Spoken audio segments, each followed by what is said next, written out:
But call 704-482-3281 or visit the website at shelbydentist.net. Yes, smiles are the specialty at Family Dentistry in Shelby, located at 416 West Warren Street. Kids love them. Hey, and you will too.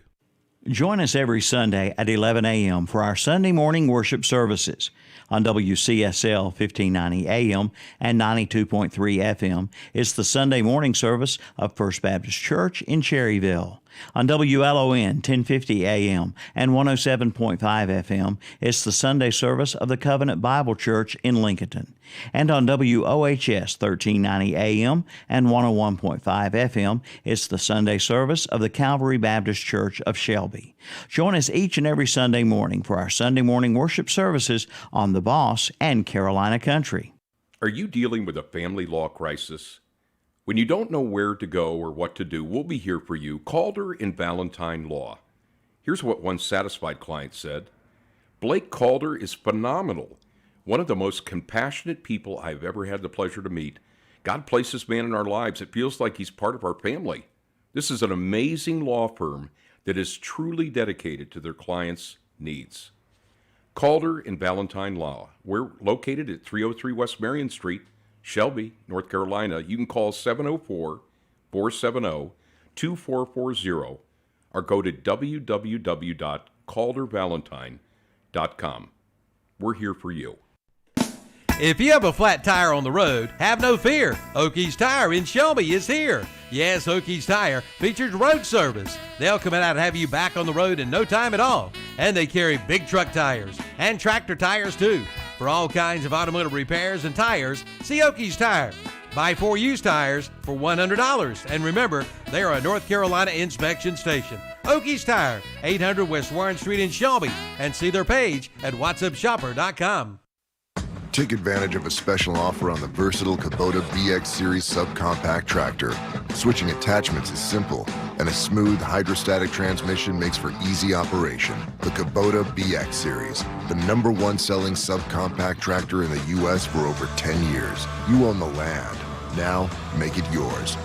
Get the Kubota BX 2380 for payments as low as $99 a month. Your Kubota dealer is Parker Farm Service, 126 Bessie Drive, off Highway 74 at Oak Grove Road, Kings Mountain. Don't miss the Echo National Sales Event, underway now through June 30th at Shelby Hardware, South Lafayette Street in Shelby. Come in now and get a free HP 44 hand pruner on select Echo products. This pruner is valued at $19.99 and it's free with your purchase of select Echo products now through June 30th. Come in for all the details. Don't miss the Echo National Sales Event at Shelby Hardware, 506 South Lafayette Street in Shelby. Online at shelbyhardwareandsupply.com and see their page at whatsupshopper.com.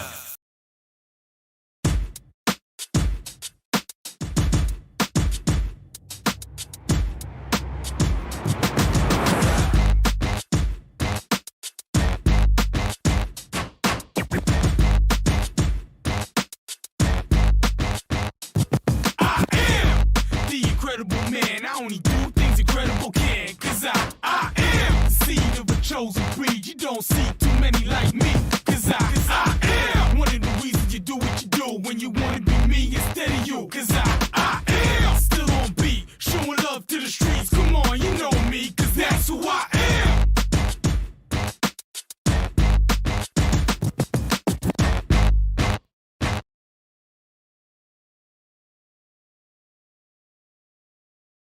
Pregame show. Shannon Allen's here. Kevin Hastings is here, but not for long. And I'm Dennis Davis, and we're going to talk about some of these games tonight.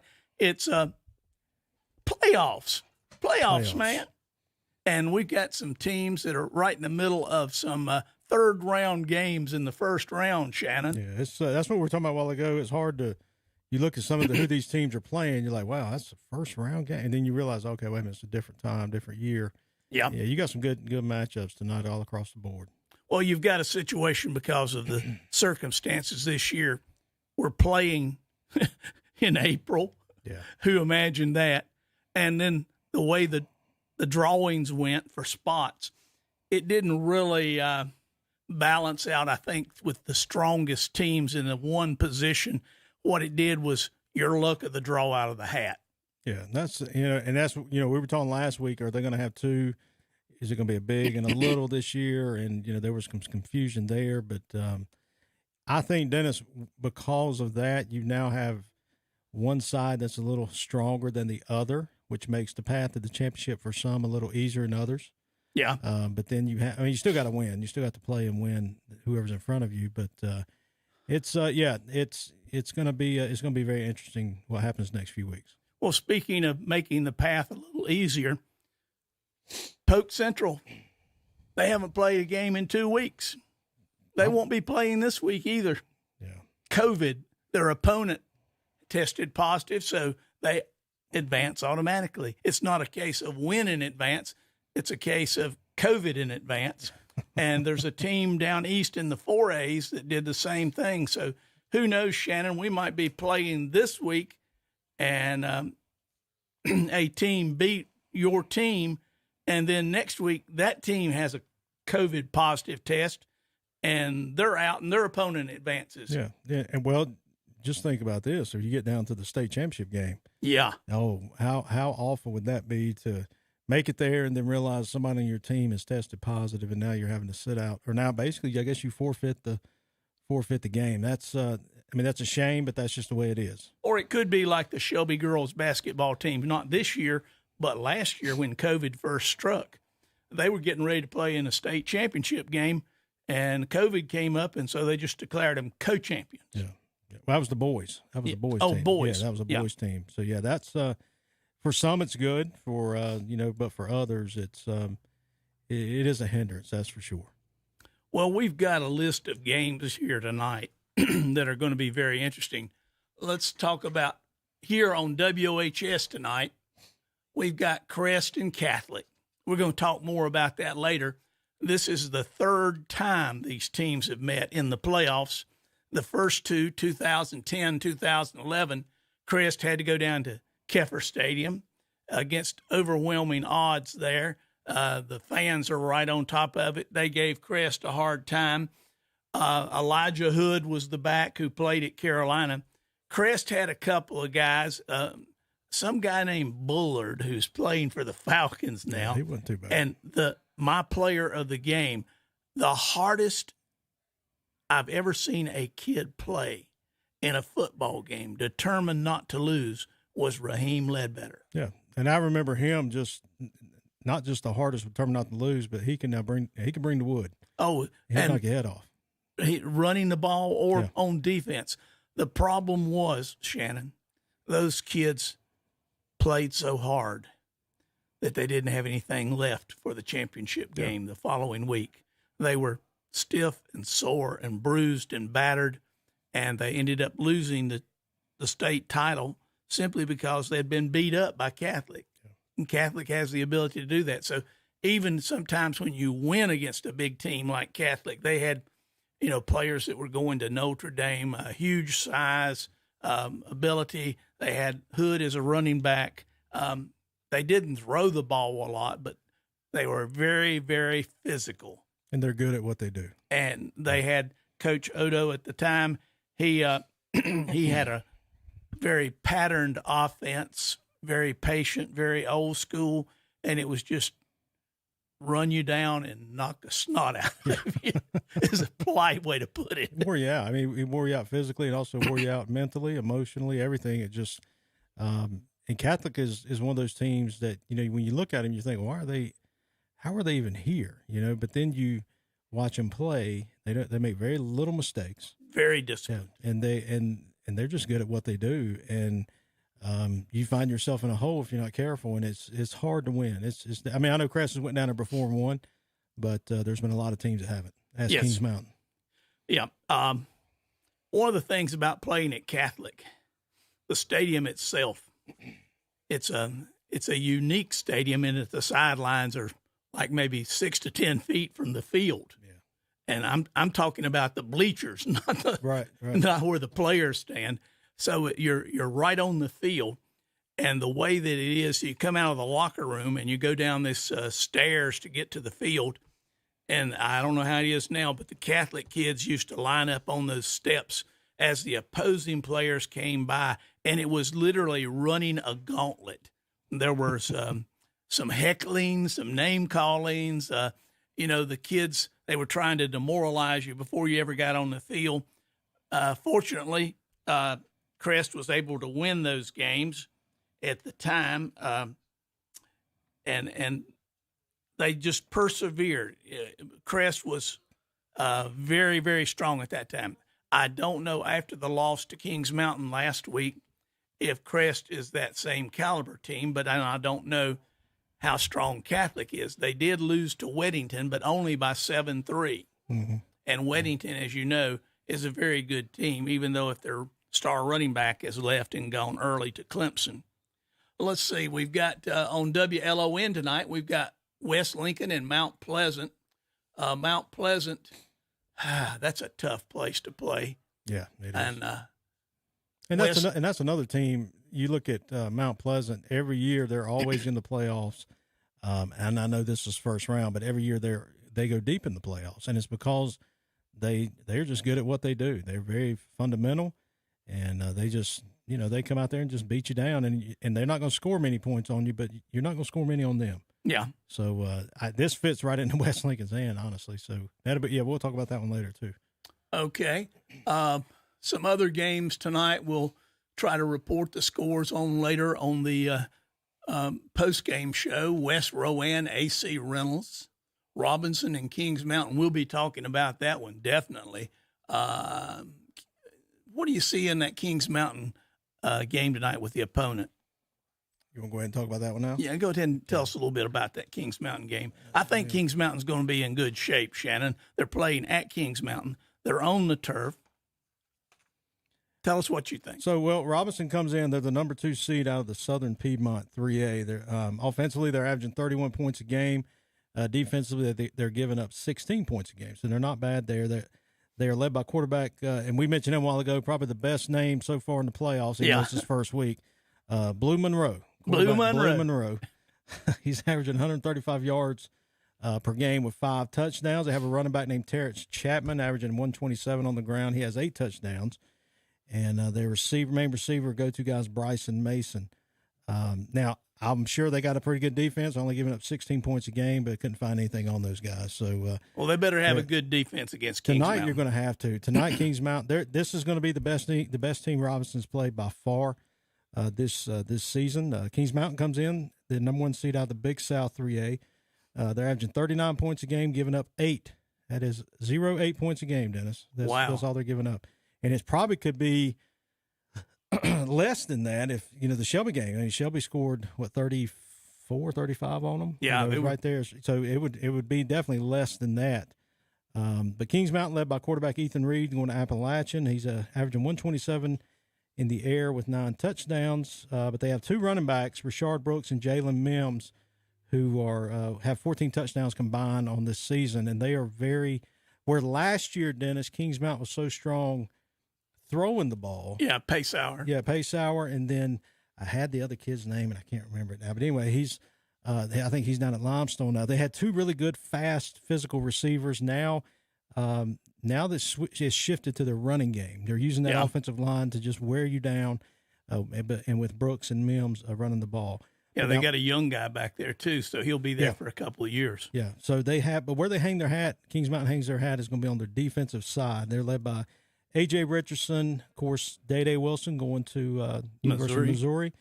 Javari Rice Wilson, who is one of those players on the defensive line that I think is very underrated around here. He's a very good player, very physical player. And they also have Trey Crawford. But Kings Mountain should have no problem with this game, Dennis. At home, Kings Mountain is extremely dangerous. Now, you get them on the road, hey, they're a different team. Yeah. I mean, they really are a different team. Ask Charlotte Catholic how that works. Yeah. And so again, but they're playing at home on the turf. There's excitement down there. Playoffs have finally started.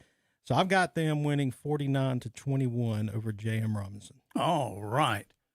Well, let's move along to the Burns High Brighton game. The High Brighton Panthers have played Burns over the years.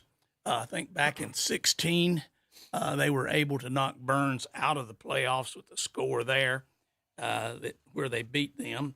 And then you got 2019, where Burns was able to win and do some things there. Burns didn't have the answer to Kajon Pryor last year, who rushed for 431 yards and 3 touchdowns. Big Burns win 52-35. But unfortunately, he graduated. Yeah. He's not there. So tell us about your take on the Burns and High Brighton game tonight. Well, Burns, obviously, is going to be at High Brighton. Burns are led offensively by Cameron Sweezy. He's averaging 135 in the air with 9 touchdowns. They have running back Lamont Wilson averaging 74 yards. And then, as you mentioned, Kajon Pryor from last year, Burns has a freshman named Jeremiah Norris. Yeah. Who just absolutely went off last week. Freshman. He's a freshman down at RS Central, or a big game at RS Central for him. He's averaging 100 yards with 7 touchdowns. And I'm gonna go out on a limb here that as good as Pryor was, if Norris continues to do what he's doing, Pryor will may become a distant memory. So the cupboard is not bare at Burns. No, absolutely not. And they have a great group of JVs coming up as well. But offensively, Burns is putting up 35 points a game. And defensively, they're led by linebacker Silas Tate. He has 100 tackles in 7 games. They also have Azari Brown and Kahari Haynes. Now, those 3 there are all underclassmen. And then they have the senior leader on the front, Dorian Starnes. And Dorian is good on offense or defense. Dorian's he's like their utility player. They have in baseball. He can play anywhere. And but Burns, they're giving up 19 points a game on defense. Now, High Brighton, they're coming as the champion of the Northwestern Foothills 2A. They're averaging 53 points a game offensively and only giving up 4 points a game. Yeah, they're led offensively by quarterback Darren Perry. But they don't do much passing. They're led on the ground by Perry along with Cedric Shuford and Noah Isbell or Isbell, not sure how you say that name. Now, I said they don't do much passing. They'll probably light it up tonight. But anyway, these 3 combined have scored, Perry, Shuford, and Isbell. They've scored 22 of High Brighton's touchdowns these 7 games. Defensively, they're led by a kid named Nordre Battle and Zion Norwood. Now, the question, Dennis, is going to be which Burns team shows up. Is it going to be the one that played against Crest 2 weeks ago? Or is it going to be the one that played against RS Central last week? Yeah, and so that's going to be the key question tonight. I'm hoping the one against RS will show up, and I'm just going to go ahead and say Burns will win this one. I got them 24-20, and the reason being is because no, they don't have Pryor, but they do have back from last year, Sweezy and Starnes. These other guys, Kahari Haynes, Silas Tate. Defensively, Azari Brown, they're all back from last year. If Burns can control the offensive line, if their offensive line can control, High Brighton's defensive line, I think Burns has got a legitimate shot. Well, speaking of Burns and defense, their defense is not too bad either. No. They've got some guys up there that will hit you and played good defense throughout the year. Can they slow down the Panthers from High Brighton? See, that's the thing. I think when you watch Burns play against Shelby, Shelby's a passing team, but Shelby could run it. They can move it on. Crest the same way. Now Crest beat them in the air too, but I think Burns defensively, maybe it's like that bend but don't break. I know they've lost a couple games this year, but it's still the talent's there. But the bad thing is you're going to a place where you went in last year to people, into a hostile environment for sure. It is a hostile environment, but they're used to it. Yeah, Burns is definitely used to it. So I think playing up there, you don't really want to go to High Brighton in the first round. But if I was High Brighton, I wouldn't really want to see Burns coming in either, especially after last year. Well, I think that's the odd thing about this year.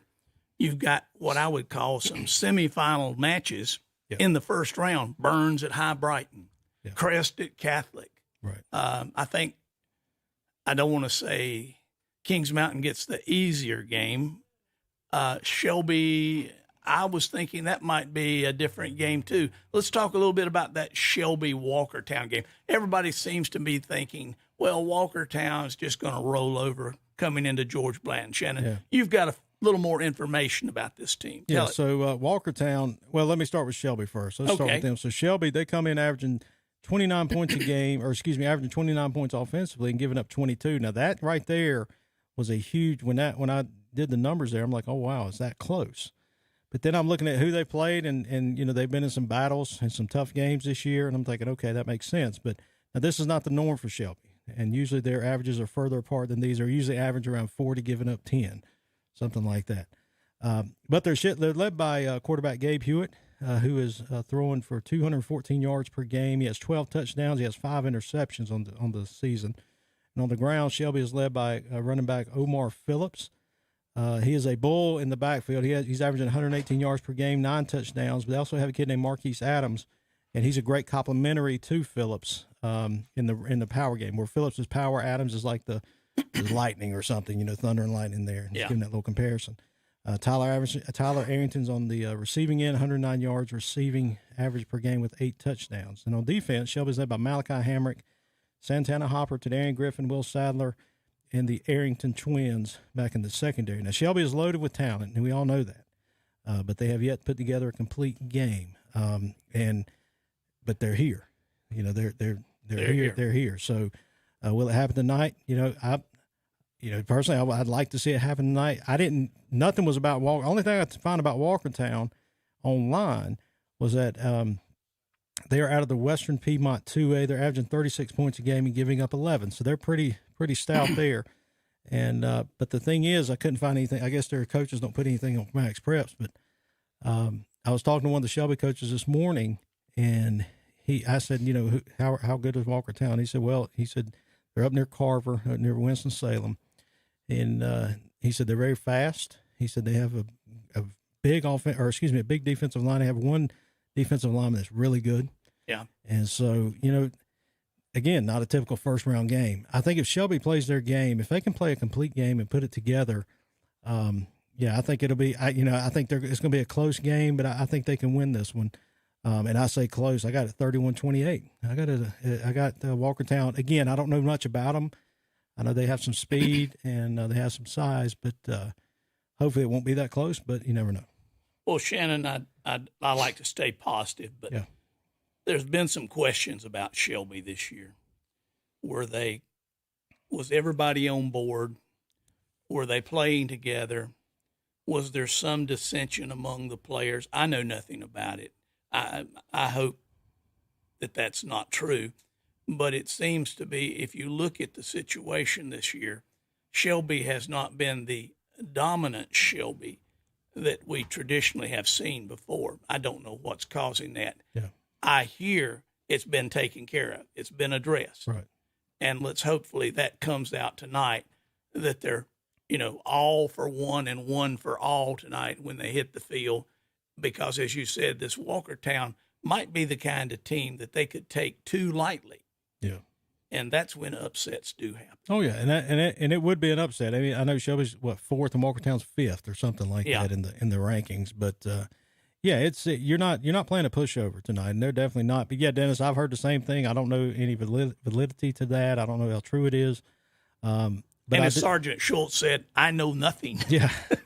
But one thing you do know is that if they put together a complete game, they're definitely a dangerous ball team. Well, we've got to put together a complete break right now and pay some bills. So, Calvin, take it away. We'll be right back. Since 1986, Witherspoon Insurance Agency in Shelby has been serving families across Shelby and Cleveland County. And today, Wayne Witherspoon continues the tradition of bringing you the best insurance at the best possible price. With names like The Hartford, Safeco, Progressive, National General, and Travelers. Drop by the office today at 125 North Lafayette Street in Shelby and talk with one of their friendly hometown agents. Witherspoon Insurance Agency, your independent insurance agency since 1986. Celebrating lives and healing grieving hearts. That's the theme of the Stamey Tysinger Funeral Home and Cremation Center in Falston and the Stamey Cherryville Funeral Home on Dixie Street in Cherryville. Their staff is committed to providing your family with the highest quality care and service in your time of need. For more information, visit the websites at StameyTysingerFuneralHome.com and StameyCherryvilleFuneralHome.com, both giving you the gift of comfort for you and your family. Hi, this is Greg McIntyre at McIntyre Elder Law, and there's nothing I like better than talking about what we do over dinner. So we're having a seminar at the Cleveland Country Club on Thursday, April 22nd. Come on out. Starts at 6 p.m., and we'll have dinner and talk about estate planning. Reserve your spot today. Call 704-259-7040. Please don't wait till it's too late. Call McIntyre Elder Law. If you're in the market for new flooring, go to this area's most recommended flooring store. That's Flooring America on Slater Street in Kings Mountain. Flooring America in Kings Mountain is where friends send friends for their flooring needs. And right now, you'll find the ever-popular luxury vinyl plank for only $2.99 a square foot. That's right, only $2.99 a square foot, all during the Fresh Start Flooring Sale. Give your home a refresh with one stop at Flooring America, 602 Slater Street in Kings Mountain, online at flooringamericakingsmountain.com. At Coyote Tractor, we hold dirt in the highest regard. That's why we're digging up some of our best deals so you can get out there and plan. We've got cash back and 0% financing offers available on 22 to 110 horsepower tractors, utility vehicles, and zero-turn mowers. Coyote, we dig dirt. Offer cannot be combined. Financing subject to credit approval. Some restrictions apply. See your authorized Coyote Tractor dealer for details. Your Coyote dealer is Winston-Salem, Highway 18 North, 27 West intersection in Vale. The public inspection files of WHS, WLON, and WCSL are located at the studios at 1416 Shelby Highway in Cherryville. WHS, WCSL, and WLON are owned and operated by KTC Broadcasting Incorporated. WHS, WCSL, WLON do not discriminate against any qualified applicant, regardless of race, color, religion, national origin, age, or sex.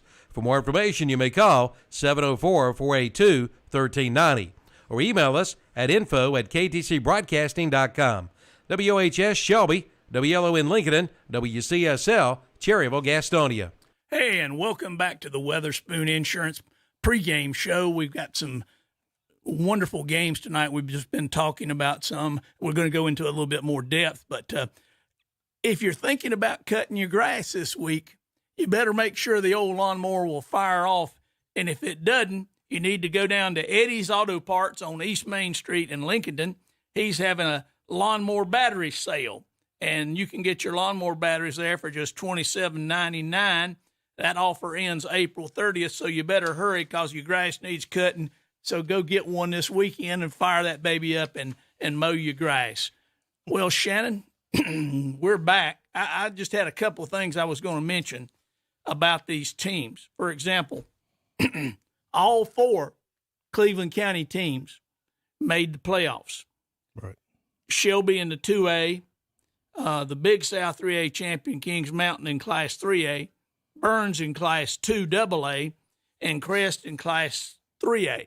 We talked earlier, we weren't sure what the state was going to do in regards to classifications, but they decided to go with the big and littles after I think they had put out some information they were going to do just one. Right. And my understanding is next fall there'll be one 3A, one 2A. So that instead of having the duplicates, if you will, they're going back to the old way that it used to be. Now, the biggest news coming out of this is the playoff season. Garner had been in the playoffs for 35 straight years. No more. They didn't make it. They finished fourth in the South Wake 4A.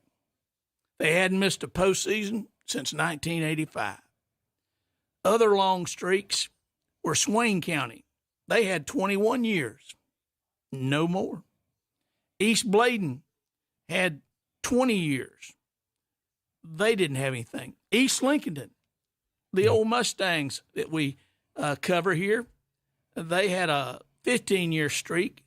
And the South Point Red Raiders had 13 years. There's some good teams right there that are not playing tonight. Yeah, that's the bad part about, I know there's a lot of bad things about what's taking place, and it's not just football, but when you look at it from the football aspect of it, you have these teams that are, hey, you had good records. I mean, not just South Point, just looking at this conference around here at the Southwestern 2A Conference, you had, Chase and RS Central and South Point. You had 3 teams there that should have qualified for the playoffs. And I was looking here a while ago, Dennis, we were talking, and there was a team, Davie County, out, of course, they're further to the east of here, but they had a 5-2 overall record and finished 4th in their conference and didn't get in.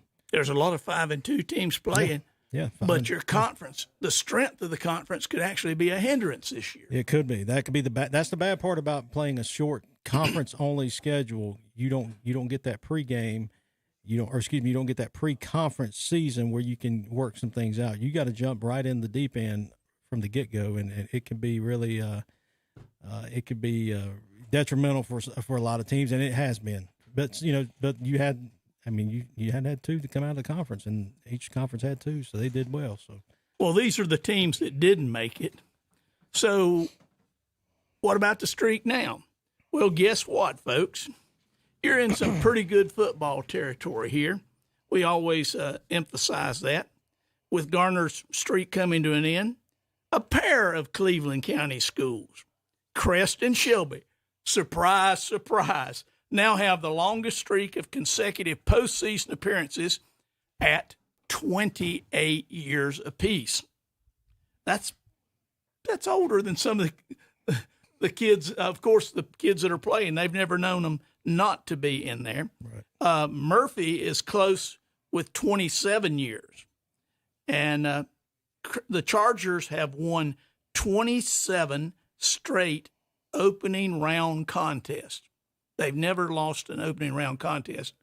We had a little problem one year with some eligibility mistake in how it was recorded, and it wasn't a state violation.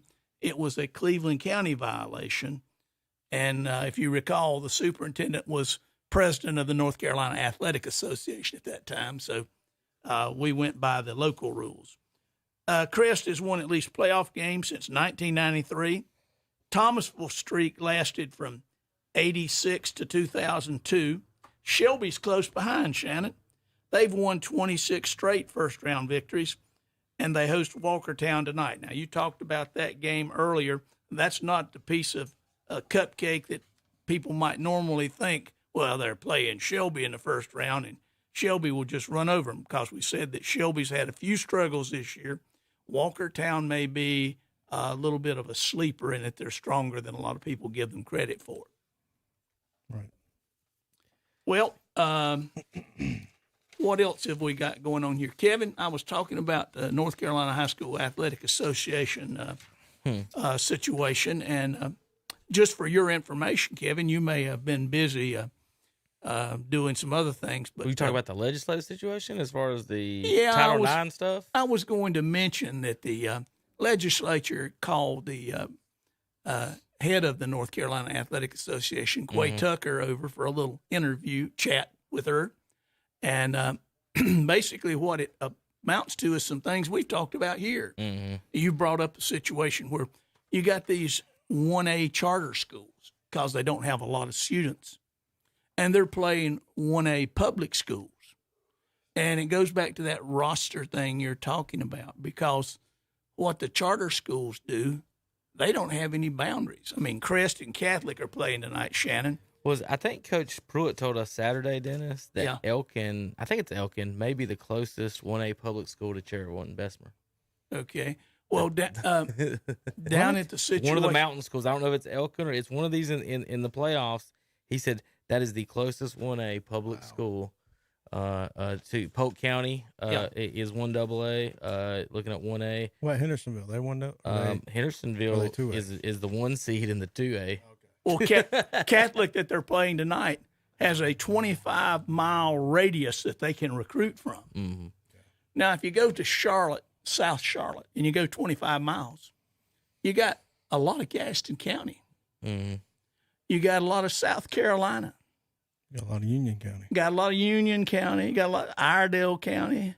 Well, I don't have a problem with kids choosing where to go to school. The issue is as far as the 1As especially is is should they be in their own? Is it fair? Yeah, should they be in their own conference? / should it be like if I've got 500 students, you got 500 students, but I selected my 500 students is a little bit different. Yeah. Some people think they should move up. Some people think they should have their own conference. If you'd split it in 6As, they could have their own conference, put all the 1As and call it 2A, and then go from there and spread everybody out through that, and it'd be very simple to do that. Well, what Quay said yesterday to I'm sure it was all for Phil Berger, who's the Senate president, is that they're considering moving them up a category, like they would have to play in the 2A. That's what the general consensus is about the regular folk among the. Like if you ask anybody on the street, that's what they're going to say. Yeah, I think what they should do is have a separate category. Right. If you're a charter school, because there's getting more and more charter schools. Back when Ash co-wrote the bill, we limited it to 100 schools. That was one per county. Mm-hmm. Now there's unlimited amounts, so we have several charter schools scattered about. I would have a separate category for charter schools because they are in effect different. You pointed out Cherryville here. Right. Is it fair for a Cherryville to take on a Thomas Jefferson who can recruit their players? The one that's bad is Winston-Salem Prep. Yeah. For the 1A. So Catholic is the thorn in the 3A, so the thorn for the 1As is Winston-Salem Prep. You get down there, you dominate this side of the state. I saw Cherokee girls win by 50 over a good Bessemer City girls team and then go down to the state. And in the Final Four, Winston-Salem's up 40 on them. Yeah. So, I mean, what kind of a 90-point swing do you have in a 1A girls game? And on good teams, this isn't the playoffs. This ain't like a regular season game. So, how big's the area around Winston-Salem as far as I think it was 1.5 million homes or something like that compared to Cherryville's 5,000 homes. So, we've got to wait 18 years or it went up 16 years. We've got to encourage the local families to make some Iron Men and they can, hey guys, come on over. So it is totally different, Dennis. It's like, I'm not saying go to what school you want to go to, but again, as far as fairness, as far as competitive wise, and we talk about roster size too. Yeah. All these have bigger rosters. Thomas Jefferson always has bigger rosters than Bessemer and Cherryville. Well, it'd be like if you were picking Christmas presents from under my tree versus picking Christmas presents from under your tree. There'd be a lot of difference. A little different there. We got a lot less this year because of the schools and deciding to kick us out. If we do 41 last Dennis, we got 11. How many regular season games was it? 11 last year? Yeah. So 44 regular season games in Cleveland County. This year we did 7. So somebody in Cleveland County schools owes my children 27 presents. Well, speaking of which, is that how I should look at that, Shannon? The North Carolina high school, there's public school people with their check that's not going to be up or down whether they broadcast. They owe me 27 presents. Yeah. The North Carolina High School Athletic Association is funded by the schools contributing $1 per student. Okay. They also get gate receipts. These playoff games are state control playoff games, and no passes admitted, other than like the broadcasters. Let me ask you something about that. Yeah, and I know maybe I'm not going to get off subject here, but you mentioned about the state getting the ticket, especially for the playoffs. Has restrictions been lifted for how many people can go to the games now? Because I find that ironic, very ironic. Well, obviously. Yeah. No comment. Yeah, seriously. I mean, you just said that. That's what I thought about. I was like, oh, wow. What I am going to comment on is they take this money and the endowment game money, which we didn't have an endowment game money. And the purpose of this is to give scholarships to help out the poor little children. Right. And so normally in a year's time, the High School Athletic Association, Kevin, will return to the schools between $1.2 and $1.4 million. Total. That's not each, right? That's not each. That's the total. There's 421 current schools in the North Carolina High School Athletic Association, and they take that 1.2 to 1.4 million. Go ahead and use your calculator, and they get. That's $3,000 a school. Yeah, it's not. What is real quick? Do you know the? We'll do this, Dennis. This is the easy thing to do. How about UNC Charlotte tuition? It says well, obviously there's 20,000 different things here. What I like to do is take that 1.2, then divide it by the tuition of what these schools are. Crap, I'm not seeing a big overall. Tom could tell me what it is. Let's say it's $10,000 or whatever it is for one of these schools. So you just divide that by the $10,000, and that's how many, 1 year scholarships that they could have gave across the state of North Carolina. Well, after appearing before the Senate committee questioning what they do with the money, Ms. Tucker said that they plan to increase their generosity towards the public schools because, quite frankly, Shannon, there's a lot of schools, if you got a track team and a girls tennis team and some other things, that football hasn't been able, you mentioned about attendance, they haven't been able to generate the funds that provide for all these other sports teams and scholarships and things. So I got the math on it, Dennis. All right. They're giving out 2 scholarships per county. Very good. What are they doing with the other $38 million that they have? Well, what's also fun, that's the endowment. What you're mentioning in that they try to get away from. So you said it was 1 point, let's say 4, right? Yeah. What was their report on their salary structure on that? What salary structure? 3 years ago, it was $1.9 million for 19 people. I think it dropped to 1.6, but I think there's still 19 people. Or maybe less, but either way, well, what's that the explains average? Quay's big Mercedes that she's driving. So 19 people get it, split 1.5 million basically. That's about like being a radio broadcaster. And 421 schools split 1.5 million. It's fair, 19 versus 421. Right. But my point is that the legislature wants to know, how come you got all this money and you're not doing anything with it to benefit the athletes and the students? Because these are public schools. Mm-hmm. Those are tax dollars. Well, I've got one solution, Dennis. Shouldn't those schools and those dollars, shouldn't that money go to, for example, I think the state should be paying for the playoff charter buses. That's what I was going to say. Okay. Yeah. And housing. Anything over an hour, state's paying for it. If it's over 2 or 3 hours, you can do however you want to do housing. But like if I'm in a state playoff game and you're going to put me in a bracket where I have to go a 2.5 hour ride, you're paying for you guys should pay for the charter. I'm sure we can find the money in there somehow, Dennis, in the $38 million. They need to buy some Bitcoin or something, do something. Well, I tell you what, Coach, you mentioned Coach Pruitt at Cherryville. Last week, Coach came by here. I think you were still in the station. Yeah, he was bringing us some sandwiches. He had some Subway subs, Shannon. Well, y'all didn't know. He scared me. It was, he did. Yes, he scared me. Good job, Coach. I knew Dennis had left, and I kept hearing. I just heard an echo down the hall. I just told him to go in. You were there. Kevin. And I thought it was coming through the radio. And I'm like, is Tom or someone hooked to the station up still? And I heard it 3 or 4 or 5 times. I finally peeked my head down the hall, and there he is. And he wore his mask in the building. So there's a masked man standing in my hallway at midnight. And I don't know whether, fight or flight here, if I should just kick Coach Pruitt's butt or not. Well, actually, he was doing good. He had some bringing us leftover pre-game meal Subway sandwiches that the guys didn't take with them after the game, and so he brought it in. Kevin, where did those sandwiches come from? Did it have to come out of the athletic budget? I think those were donated. Somebody donated them. With some mama's budget, I guess. I mean, over at Shelby, y'all got the supper club. You take the kids out to eat. The patrons support that. Do they still feed the visiting team? What I'm saying, Kevin. I don't know. They used to. We appreciated it, but that was pretty rude. You didn't like the Arby's? No, we appreciated it. Oh, yeah. But it was rude. Why was it rude? Hey, we're going to beat you by 50. Here's some Arby's. Pat you on the butt and go home. Give me 2 sandwiches. You can beat me by 50. I'm just saying. Well, again, that's what I'm saying. The kids, for the most part, didn't care, but it is kind of a.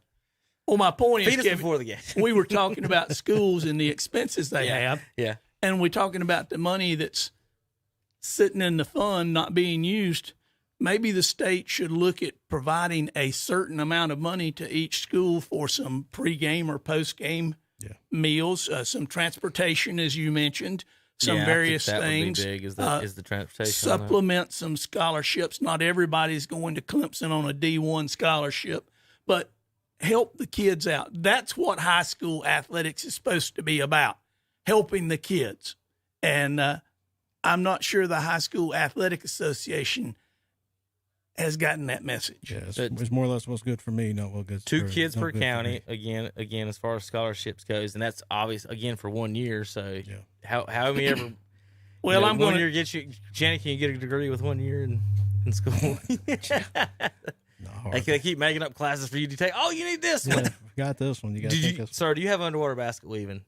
Everybody at Gardner Webb has underwater basket weaving. Everybody at UNC Charlotte. Well, UNC Charlotte, I'm just sitting looking at this stuff. Graduation rate's 56%. So good luck with that. $17,000 is the after cost of aid. So the state will spot you the first 7.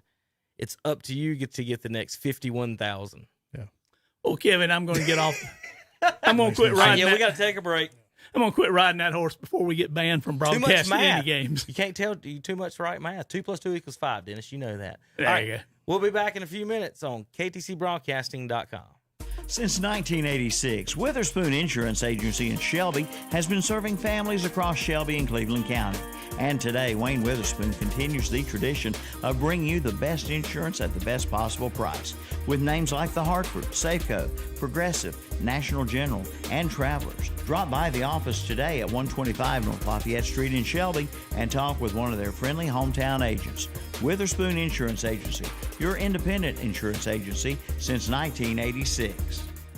Moms, listen up. You could be the winner of a $500 shopping spree in our Mother's Day giveaway. All you have to do is register at one of our participating merchants. The grand prize drawing will be held Friday, May 7th. Register today at Gaston Used Auto Parts on Dogwood Street in Gastonia, at Carpet One Interiors on East Ozark Avenue in Ranlow, at This and That Trading Post on the Dallas High Shoals Road in Dallas, at the Captain's Cap Family Fish House on Linwood Road in Gastonia, at H&M Industries Highway 74 West in Shelby, at Cardinal Quick Stop on North Aspen Street in Lincoln, at Hillbilly's Barbecue and Steaks on West Main Street in Lowell, at Teddy's Emporium Outlet in East Ridge Mall, Gastonia, and at Whiskey Mill Bar and Grill in Bessemer City. See store for in-store details. Be sure to register in our Mother's Day $500 shopping spree from one of our local merchants. Brought to you by The Boss, Carolina Country, Downtown Radio, WhatsUpShopper.com, and KTCBroadcasting.com. You work hard every day to provide for yourself and your family. Why not let someone else help out every now and then? As your local Farm Bureau insurance agent, that's why I'm here, for peace of mind, and to help you to protect what matters most to you in Cleveland County. I'm Bert Costner. Call me at 704-482-2436 for a quick auto, home, or life insurance quote, and to learn more about how Farm Bureau Insurance can save you time and money. Be sure to ask for me, Bert Costner, 704-482-2436. Call Bert Costner, your local Farm Bureau insurance agent, today.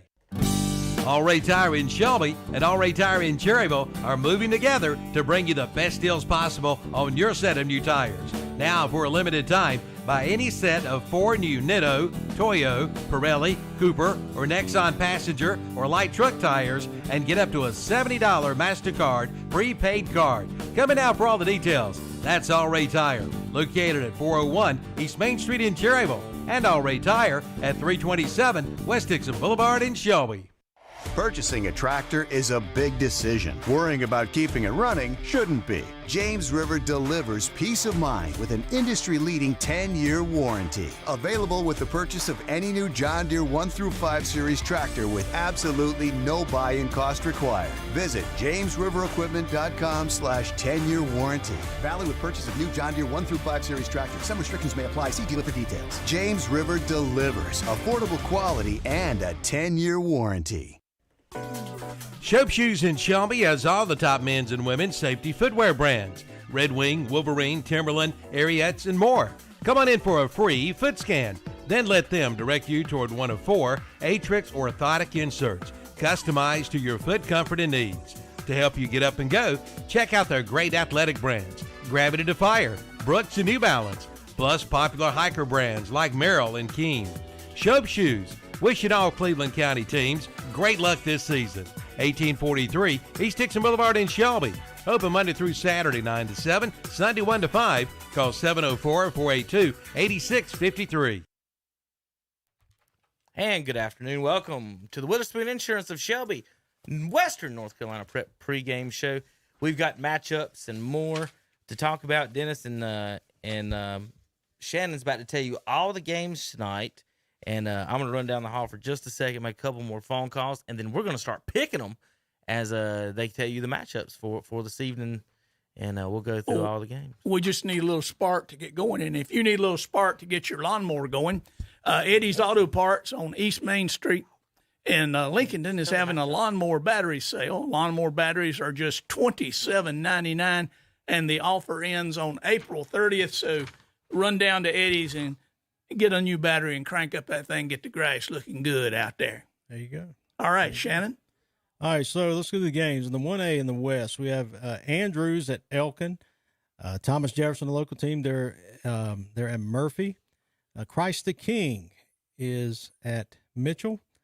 And Winston-Salem Prep is at Robbinsville. And then in the 1AA, Polk County, you mentioned them a while ago, Dennis, about playing North Stanley. North Stanley was number 1 seed out of that 1AA, so Polk County advances.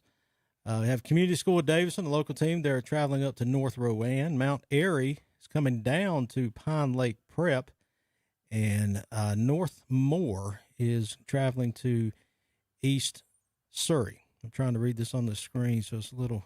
Yeah. Need my glasses. Here we go. All right, so in the 2A West, Bunker Hill traveling up to Hendersonville. Walkertown is at Shelby. West Lincoln, the Rebels will be going to Mount Pleasant, and Forbush will be at Mountain Heritage. In the 2AA West is Pisgah going to North Davidson. Oak Grove at Ashe County. Burns going up to play High Brighton, and Salisbury will be at Maiden. And in the 3A West, we got West Rowan at AC Reynolds. Crest, mentioned this one a while ago, at Charlotte Catholic. J.M. Robinson also mentioned at Kings Mountain. And Monroe at Statesville. And then the 3AA West, Dudley is traveling up to Watauga. T.C. Robeson is coming down to A.L. Brown. Well, that's a trip. That's a drive right there. So they're going to Kannapolis. Asheville is at Weddington. And Alexander Central will be going up the road a little bit to Mount Tabor. Dennis, a while ago we were talking about the Shelby Walkertown, and I meant to mention this and I forgot, but Walkertown their record is 4-0. They want to play 4 games. 4-0 because of COVID. They're the Ohio State. They should be fresh and ready to go. Yeah, they should be, or you never know. But yeah, I meant to mention that a while ago. They've only played 4 games because of the COVID issue that they had back at the beginning of the season. Well, you were talking about traveling Asheville to Weddington. That's a pretty good little trip, too, for Court and the boys from up at Asheville. Even having to go down through Charlotte or going to Charlotte. Or Asheville, got Crest going down that way.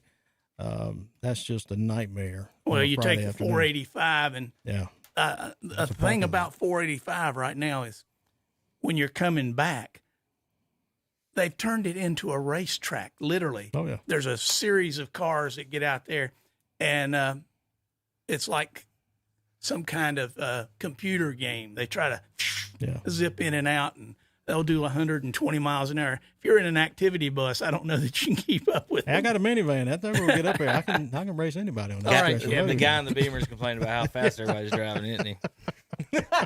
Hey, the Porsche can take them. Oh, okay, the Porsche's ready for it. All right, let's pick some games. Let's go through first. Let's do the 1A. Let me pull this up. We'll go through these first. This is the 1AA brackets. We're going to open up with number 8, Polk County, at number 1, North Stanley. I got that one. Who you got? I'm going with Polk County. What's the score? You got a score for me? Yeah, 2-0. 8-2. Upset. It's over. It's already happened. No, it's a forfeit. Yeah. COVID.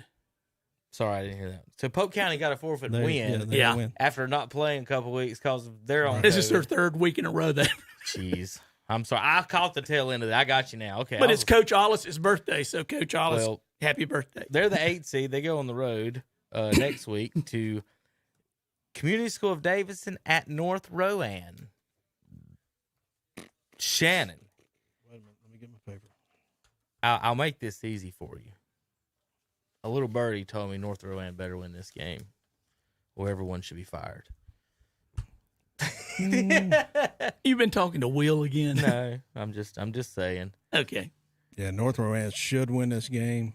Community School of Davidson, they're the third seed out of that conference, the Southern Piedmont 1A, but I think North Rowan should have more horses in the tank, and I think they'll win this one. I got it 35-14. So Shannon, North Rowan, 35-14. Dennis, you picking the community school? No, they're not terrible. I was just told that somebody don't have faith in them that's seen them. Really? Well, we won't call any names, but I'm taking North Rowan 28-12. All right, Mount Airy. Now, if that happens, North Rowan will whoever wins that game hosts Polk County. So Polk County fans, next week you're either going to Community School of Davidson or North Rowan. Mount Airy visits Pine Lake Prep, and here's where the random seeds and the weird seeds this year, and then they split the conferences. So it's all like just even looking at the seeds, I don't even know what to think about some of these. Pine Lake Prep's going to be a tough out of 3 seed. This quarterback's going to air somebody out. In fact, I think it's going to be Mount Airy to start it out, guys. Shannon? Mount Airy. I think Mount Airy wins this one. Oh, upset. Yeah. I mean, they're looking at their offense. They're averaging 37, giving up 9. And as good as Pine Lake Prep is, they got the quarterback Garrido, Vic Garrido. It seems like he does everything. If you stop him, I think you stop Pine Lake, and no teams have been able to do that so far. I get that, but I think Mount Airy is probably a little bit. Are they the bit stiffer Bears? competition. Is that what Mount Airy is? Do you remember? I don't know. I don't know. Hey, they're Mount Airy. They got to be the Goobers. Is that it? That's where his station's at. 31-28. Goober and Andy. Citizens of Reyes. 31-28. Mount Airy wins. All right. Shannon says Mount Airy. Dennis, what you got? I mean, Garrido's he's good. But he scores it. He's either passing the ball or running the ball touchdown, and you stop him though. I think you can beat him. I like that 28-12 score. Who you going with? I'm going to use Mount Airy. So both of you go with Mount They Airy. can go down to the snappy lunch and get them a dog. It's probably Prep in Mooresville. North Moore at East Surrey. Don't know much about East Surrey, but East Surrey, I know, aren't they didn't they win the championship last year? They win about every year. Yeah, they won it. Yeah, I got East Surrey. I think they should. I think it's the coach from Bandy's went up there. Yeah, I think East Surrey wins this one big, 49-7. Back in the day, Senator David Diamont coached them, I believe. And so I'm going to go with the Surrey boys. I think the East Surrey Cardinals, I think that's who they are. Yeah. All right, so both of you going East Surrey on that? Yeah. East Surrey. All right, over in the 1AA. No, that was 1AA. 1A. Andrews at Elkin. Not really knowing much about either one of these teams. I know Andrews, they got them as number one, Elkin is the number 1 seed, and so I'm just going to go with Elkin at home with the win. Well, I'm going with Elkin because of Joel Hull. He's the principal up there. He's a former Crest guy, taught agriculture down at Crest and was assistant principal, and he's up at Elkin. And I believe they'll blanket them, if you get that pun. Okay. Well, that's not the right one. It's Andrews. They make a lot of blankets. Elkin is 5-1 this season. Yep. I was pulling up the standings here. Ashe County won that conference. Ashe County, is that a split? Are they 2A? Because they're not in the 1A playoffs. Yeah, it's a split conference. Okay. So Ashe County, it's a 1A, 2A. Ashe County in the 1. Elkin gets the 1 seed out of there. 5-1. I'm trying to pull up their defense standing, just trying to see. They've only given up 76 points on the season, so pretty good team up there in Elkin. So both of you going with them? Yeah. Elkin is, I want to say their nickname. The Elks. I don't know if some of these I don't know. They are. You're right. Of course, it's Elkin. Dennis, what else? He's right. They're the Elks. Yeah, that's Elkin like Cherryville, aren't they? The Cherries. That would make. There is a little league team named that. What would make me mad is when if Elkin played Kings Mountain, that'd drive me crazy. Why? The Elkin Elks versus the Kings Mountain Mountaineers. Like the repetition in our education system is is not This is well. public schools, kid. There you go. It's not well. All right. So next up, the winner of that game will face the winner of our local conference, the Thomas Jefferson Griffons, technically tied with Pine Lake Prep. They didn't play each other. Griffons go up to Murphy tonight. Can Twitty in the game win that one? Murphy, or is Murphy at the At Murphy, according to the North Carolina High School Athletic Association. Yeah, they were printed brackets here. Okay. Yeah, Murphy came out ranked a little bit higher. Okay. Well, what I've got on this game, Murphy comes in averaging 39 a game, giving up 12. They're led by their quarterback, Kellen Rumfeld, who's averaging 89 yards in the air. Running back, Trenton Russell, averaging 104 yards on the ground. And they also have a receiver, Jonah Hedden, averaging 91 yards. He has 3 touchdowns. Thomas Jefferson, though, the number 1 seed out of the Southern Piedmont 1A, averaging 37 yards offensively, giving up 10 yards on the defense. Quarterback Bryce Jurgensen, he's solid this year, 7 touchdowns, 122 yards average per game. Isaiah McMullins, he's a running back averaging 84 yards with 7 touchdowns. But their big receiver, Dakota Twitty, he's kind of been quiet this year, and I know he's had some big time offers from some big schools. But I think this game, just because of Murphy coming down, Murphy's going to be big, going to be physical. I think Twitty's going to. I think he'll have a field day in this game, and I think Thomas Jefferson going up there. I think Thomas Jefferson win this one. I got 31-21. Okay, Dennis. Do the Griffons prevail? The Griffons, Coach Cash, I'm going to go with them on this one. Even though Murphy is 6-1, Thomas Jefferson 6-0, because of that funny seating thing, they're actually having to go up and play at Murphy to get the scenic tour of the North Carolina. That's a drive, too. That's a long way. Yeah, get the scenic tour of the North Carolina mountains.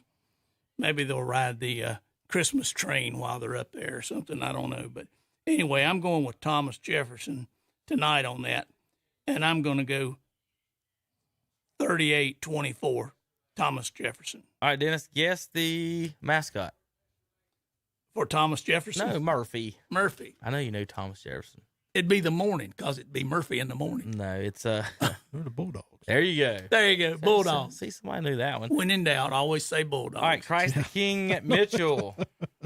This is the one I would say Mitchell can name the score. Yeah, Mitchell.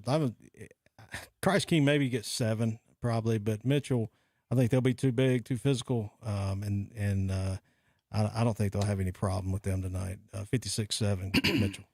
I think that you're looking at the state champion there in Mitchell. They have a history of doing that. Yeah.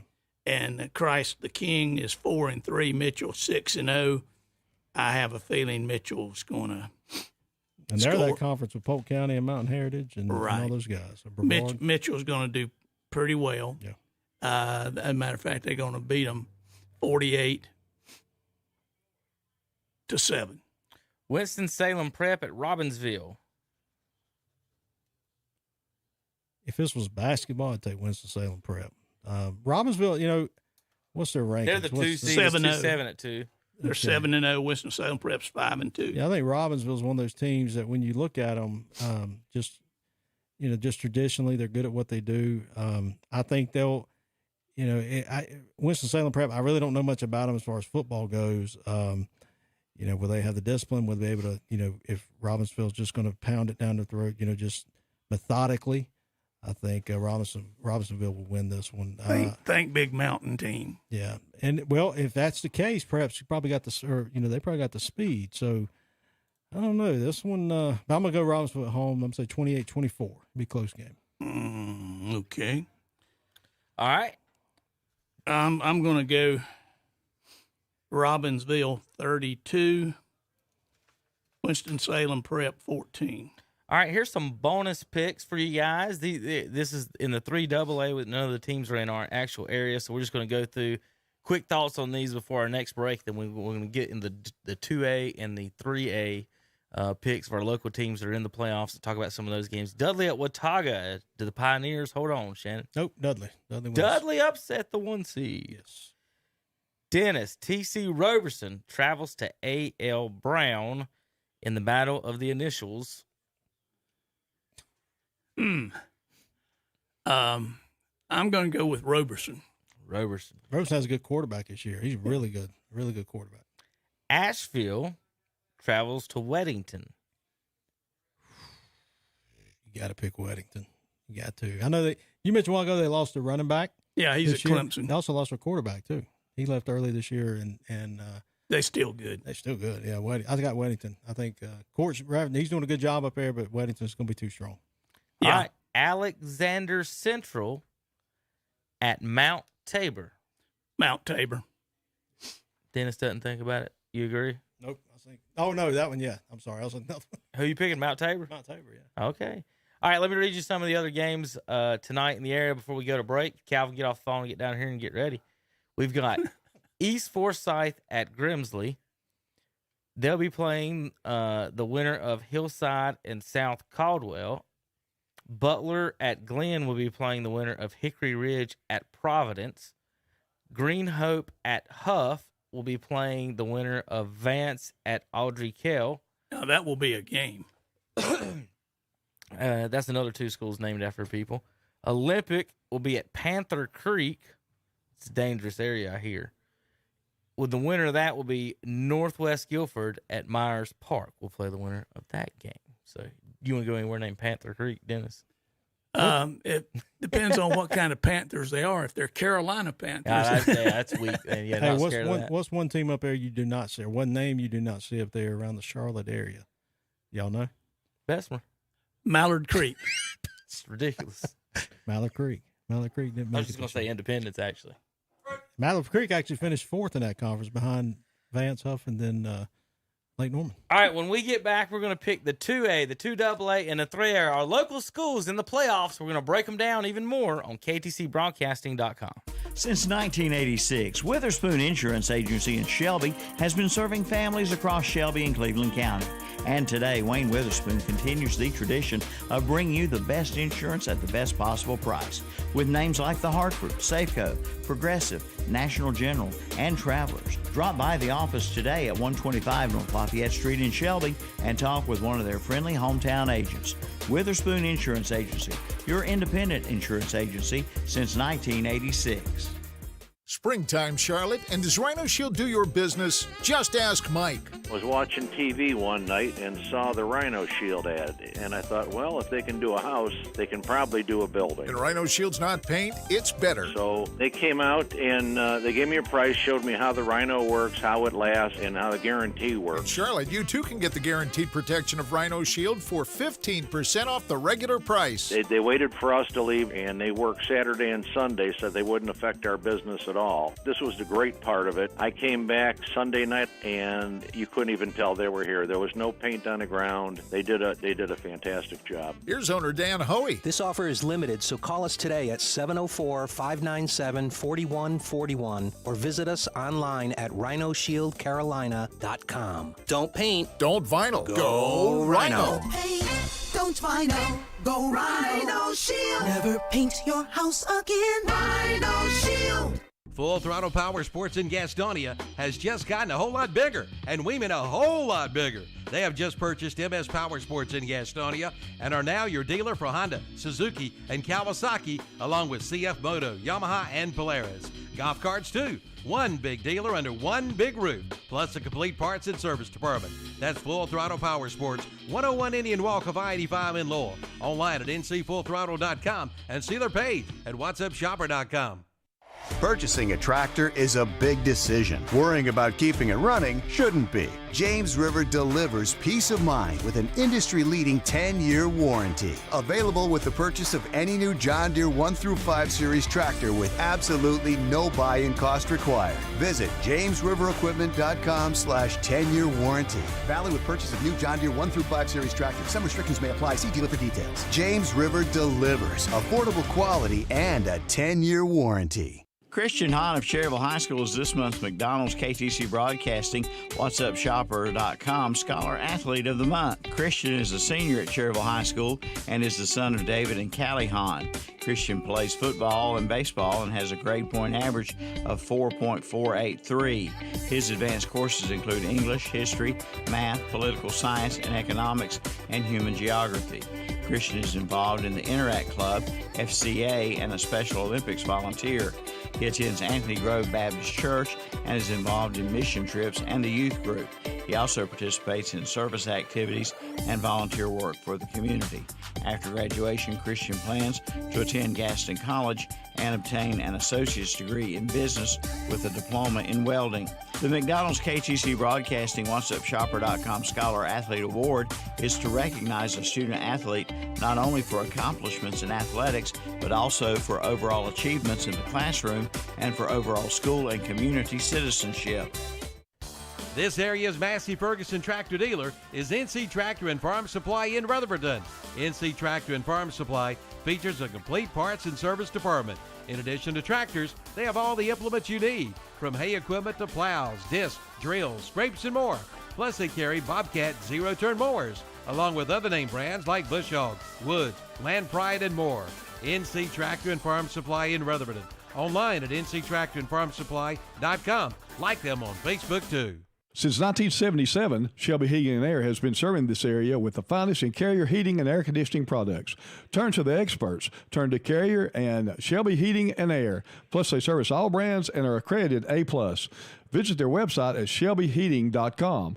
Just call 704-487-7877 for Shelby Heating and Air, voted best heating and air conditioning in Cleveland County and a member of the Better Business Bureau.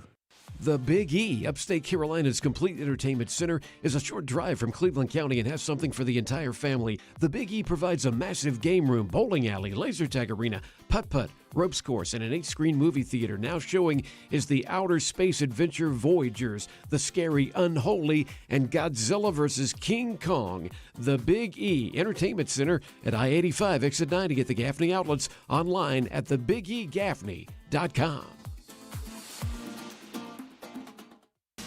There's a brand new hometown real estate company in Shelby with a familiar name. It's the all-new Diane Ledbetter Real Estate. I'm sure you've heard the name. Diane has been helping folks buy and sell homes and land in our area for over 37 years. And now she has opened her own agency, Diane Ledbetter Real Estate, located at 2015 East Marion Street in Shelby. Diane is an accredited buying agent, and she is also an accredited stager to help you sell your home. Just call 704-481-7523. Give her a call or drop our office at 2015 East Marion Street, right across from the Cleveland Mall in Shelby. For your new home, see your hometown real estate agent, Diane Ledbetter Real Estate in Shelby.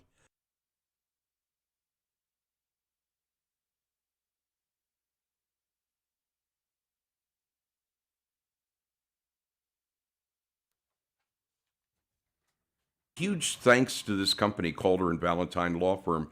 They were very helpful. They were professional all the time. I would recommend them to anyone that I come in contact with that could use their service. We don't know what your needs are, but we know our commitment. We're committed to you. Call 704-470-2440 or log on to caldervalentine.com. Hope starts with a phone call. Call now. And we're back on the Witherspoon Insurance, excuse me, pregame show. Thank you, Calvin. I appreciate a little help. I had a little bug there in my throat that got caught. Shannon Allen to my right, Kevin to my left, Kevin Hastings.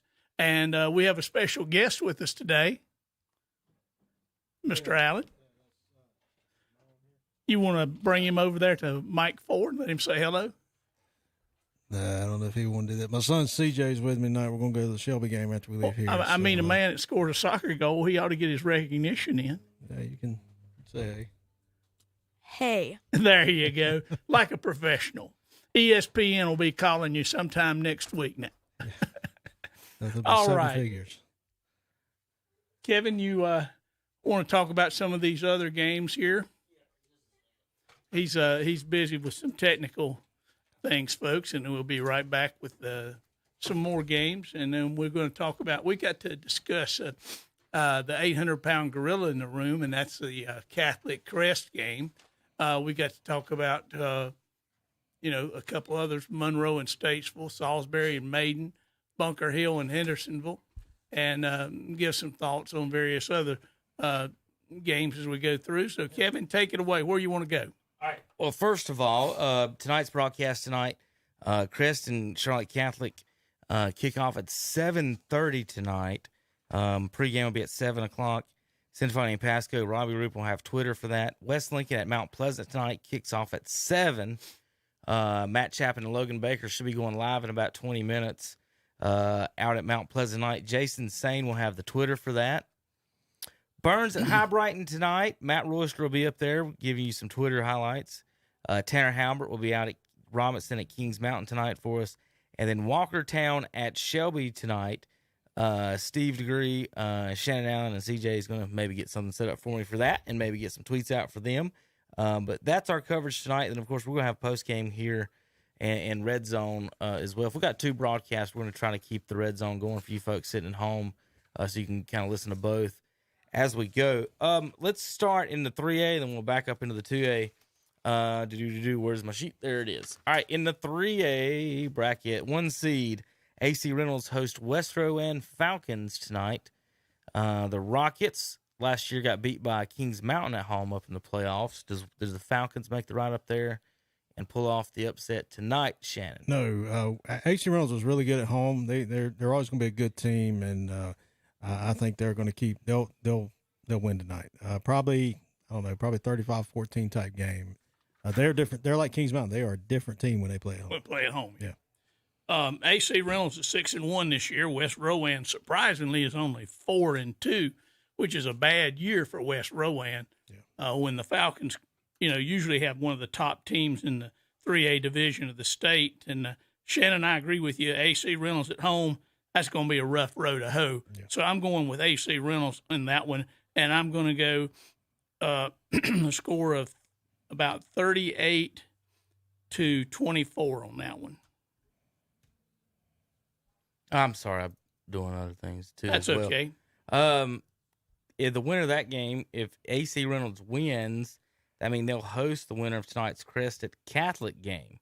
Of course, that game tonight on the radio, KDCBroadcasting.com. We'll have it on YouTube on the Red Zone as well. So you can tune in to and listen to that. Crest at Charlotte Catholic tonight. I'll give you my thoughts real quick. My problem is I haven't got to see teams this year in person, so that changes year to year. Seeing what the defense does, Shannon. You've been sending that out on the field some, and you know it. And here's what I know. I know Crest got a pretty good defense. I know Catholic's offense, from what I saw last year, and I know I may offend some people, is garbage. It's just stupid. It's one of these. It's one of these. Let's run the triple option, 3 yards in a cloud of dust offense. The only reason they won last year is because they got the ball on the 10 in overtime every time. If they got the ball on the 20, it wouldn't have happened. Kings Mountain gave up 7 points at Catholic last year. I expect Crest to do almost the same thing. Now, whether Crest can score on them, it might be the issue, though, Dennis. It might be 10-0 or 7-3. But I don't see this as a 40-35 type of game by either one of these teams, unless it does go to 7 overtime. I'll tell TJ Ruff not to score so much. I mean, TJ gets on the edge. He's gone. I mean, nothing impressed me about that team last year other than it was just a plodding, solid, good defense. Mm-hmm. And the big running back was pretty good. But let's go back to 2010, Kevin. Scott Neisler and I were down there on top of the press box, which is an interesting place to be because the coaches, Crest coaches are on the left side, the Catholic coaches are over on the right side. It's a tough place to play for various reasons we talked about before. I made a comment, I believe it was the last game in 2011, where Crest got ahead by 2 scores. And it was about 4 or 5 minutes to go. And Scott Neisler looked at me and he said, "What do you think's going to happen?" And I looked back at him and I said, "Tick tock, tick tock, tick tock." One of the Catholic coaches heard it. He didn't like it too good. But what it is, the Catholic offense is a grind it out slowly, inch by inch, yard by yard, 3 yards in a cloud of dust. They are not a team that comes from behind, if you will. If I had the choice of game I would hate to watch more than anything in my life, it would be Catholic versus South Point. Oh, I would yeah. just scratch my eyes out. They have been I big. can't take the option. It would be over I just an hour can't and take 15 minutes. So Yeah, I can't take it. It just drives me nuts. I don't know. It just burns inside of me watching these teams in 2021 run Pop Warner's offense. What are we doing? My point in this, Kevin, Crest has traditionally been slow to start this year. Mm-hmm.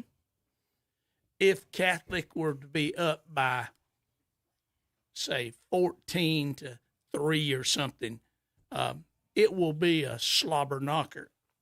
But if Crest could get up 14-3, it's a runaway. You need Ruff to get loose. We'll see. I think it'll be a close game. Who you picking, Shannon? Well, I don't have it. I've got it 21-14 Crest.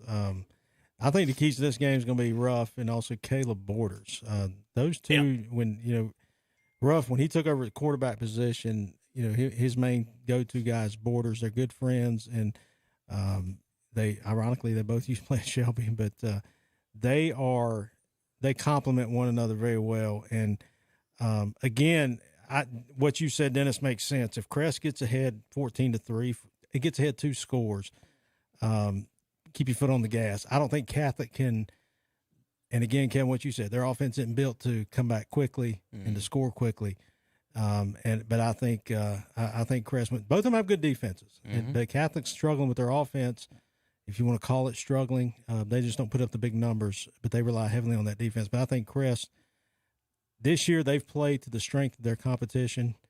They played North Gassett. It was very slow. It's like, okay, are they ever going to win this game? And I know they won, but it should have been more than that. But they just play up to the strength of their competition, except for last week. The key's going to be last week. Can they come back from that big defeat against Kings Mountain? And I think they bounce back well. I think they win. Well, I think they got a little chip on their shoulder now. Well, I know Dennis is going to pick Catholic to win, so we'll just move on to Statesville and Monroe. Let me tell you why Catholic. Never mind. I agree with Shannon.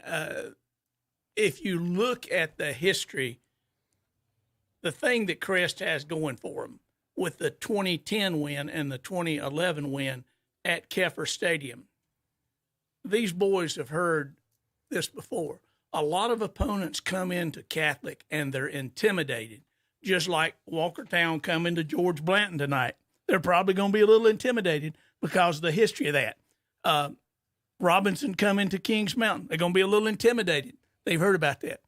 I don't think Crest will be intimidated going to Catholic because they'll just look at history and say, well, we played them 2 times, we beat them 2 times.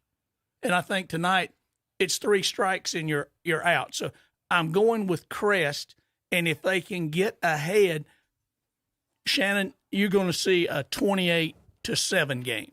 Yeah, I think it will. Yeah. One thing you just guys got to worry about too, if you're a kid and something, and you don't know how kids think, but it's easy math to say, how about Kings Mountain beat us 28-7, and Catholic beat Kings Mountain last night or last week. So last year? So how do we feel about that? So that's one thing you gotta be concerned about as well. If you do get down 7-0 or 14, do those guys say, "Oh crap"? We'll see where that goes. Robinson is going to be at Kings Mountain. Mountaineers at home on the turf. This is where they want to be last year. If they do get to play Catholic again, then they'll get it home. But they'll have to go on the road next week to Statesville if Statesville wins. So Robinson at Kings Mountain tonight, Dennis. Do the Mountaineers march on into this is really the second round, but it's the first. But I guess we'll call it whatever the next round is. It won't be pretty. I'm predicting the Kings Mountain blowout tonight. I know J.M. Robinson has been a tough out in the past, but that's in the past. This year, I think you're going to see a situation where Kings Mountain's going to take care of business. Kings Mountain has never won a state championship. No. Coach Lloyd has been under some pressure to produce. In football. Hey, listen, they built a field house. They built a weight room. They put turf on the field. They're fixing to try to get some money together to build a new press box, Kevin, if they'll let anybody in it. I was about to say, it's not a press box, it's a announcer's box. Clubhouse. Yeah. It's an announcer's box. Anyway. It's not press. Long story short, there's a lot riding and the pressure will start to build unless they achieve that next level of success. Charlotte Catholic has kept them out of it. Weddington, I think, kept them out of it. There's some situations there that have been tough rows to hoe. Kings Mountain, however, will use that to their advantage tonight. They will stomp J.M. Robinson, and they'll move on to Statesville. Statesville can be beat at Statesville. The Greyhounds are usually pretty good, but they're not as good as the Cleveland County teams, Shannon. Yeah. And we've proved that year after year after year when we beat them. Yeah, I think Kings Mountain, Kevin, I think they win easily tonight. The good thing about Kings Mountain is they have a lot of those guys back from last year, that they remember what it tasted like riding home, losing in 7 overtimes to Catholic. So I think that's going to drive them forward or going forward. But you mentioned Statesville, and they lost their first game of the season against Mitchell. And I'm like, how does Statesville lose against Mitchell? Because Mitchell's real good. Well, I mean, I understand that, but it's like, wouldn't speed factor there, maybe not. I guess not, but on that game. But so I don't think Kings Mountain's going to have a problem. I think they have probably the easiest road, not because the teams are playing are not that good. I think Kings Mountain's just that good. Yeah, Kings Mountain is balanced. Yeah. As you said earlier, Shannon, when we were talking, Kings Mountain in the past with Pacehour and the other kid threw the ball a lot. Oh, they'd get you 60 yards a clip. Quentin Davidson's that guy's name. Yep. He's good. This year, they're more of a running. Raheem Mack is not there. Right. But they've got 2 good running backs and a young one we talked about earlier. And they've got some linemen. I don't care who you are. They can match up with the Catholic linemen, which are usually big, guys that hadn't missed a meal in a while. Kings Mountain can match them man for man on the offense and the defensive line. Yeah. That's the key to Kings Mountain's running game and their short passing game is their offensive and defensive lines. And I think that's why tonight you got a big win for Kings Mountain. Statesville, Kings Mountain will beat them. Down the road, if it's, Weddington is in the big 3A, so don't have to worry about them. But we could see another showdown again between Crest and Kings Mountain. Who knows how that'll turn out. Yeah. All right, over in the 2A, I'm going to get you guys started on this one. Yeah. Hendersonville hosts Bunker Hill. The Hendersonville, if they win, the 1 seed against the 8 will host Walkertown at Shelby. Kind of talk about those two, that matchup, those games, and then going up to Hendersonville if Shelby wins tonight, guys. Well, we talked about the Shelby game a while ago. Hendersonville and Bunker Hills is that's one of these matchups.